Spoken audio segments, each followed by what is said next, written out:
ఎంత అతలాకుతలం అయిపోయిందో మీరు చూడండి. మొత్తం ప్రాజెక్టు భౌగోళిక పరిస్థితులే మారిపోయినాయి.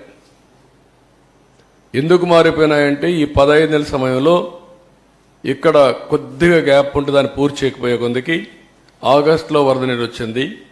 ఇక్కడి నుంచే నీళ్లు వెళ్ళాలి. ఆ ఒత్తిడి పెరిగింది. కిందికి నీళ్లు వచ్చినప్పుడు సునామీ మారిగా సుడుగులు తిరగడం మొదలుపెట్టింది.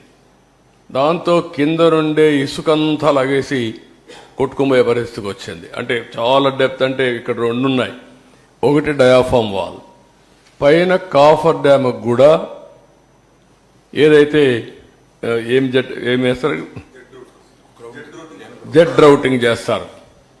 ఆ జెడ్ రౌటింగ్ కూడా 10 మీటర్లు 20 మీటర్ల వరకు వెళ్ళారు.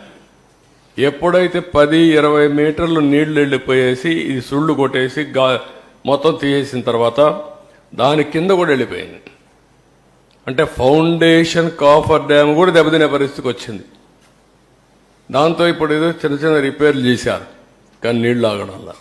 నీళ్లు ఆగకపోతే కాఫర్ డ్యామ్ కట్టలేం, డయాఫామ్ వాల్ కట్టలేం. డయాఫామ్ వాల్ కట్టకపోతే ఈసీఆర్ఎఫ్ చేయలేం. ఇప్పుడు ఇవన్నీ కూడా భయంకరమైన పరిస్థితి.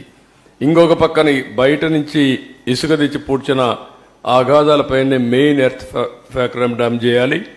ఇప్పుడు ఇసుక తీసుకొచ్చి మన గుట్టలు గుట్టలుగా పేసి మా వాళ్ళు దాన్ని కాంపాక్ట్ కింద చేస్తున్నారు. కానీ ఇంకా సొల్యూషన్ పూర్తిగా రాలేదు.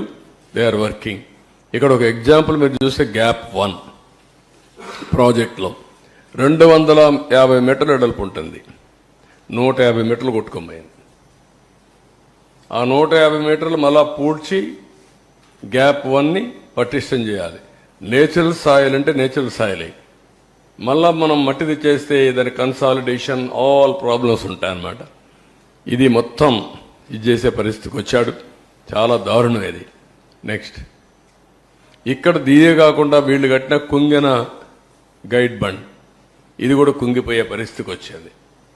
ఇది మామూలుగా ఎందుకంటే నేరుగా ఇట్లా వాటర్ వస్తే ప్రాబ్లం వస్తుందని కొద్దిగా డైవర్షన్ పెట్టి అక్కడి నుంచి వాటర్ తీసుకొస్తే ప్రెషర్ తక్కువ ఉంటుందనే ఉద్దేశంతో ఇది చేసి అది కూడా దెబ్బతినే పరిస్థితికి వచ్చింది.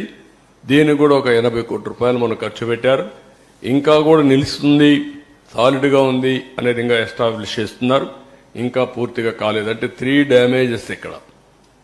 1 diaphragm wall, 2 upper lower coffer dam, 3 guide bund, 4 దీన్నిటి వల్ల Polavaram power project abnormal delay.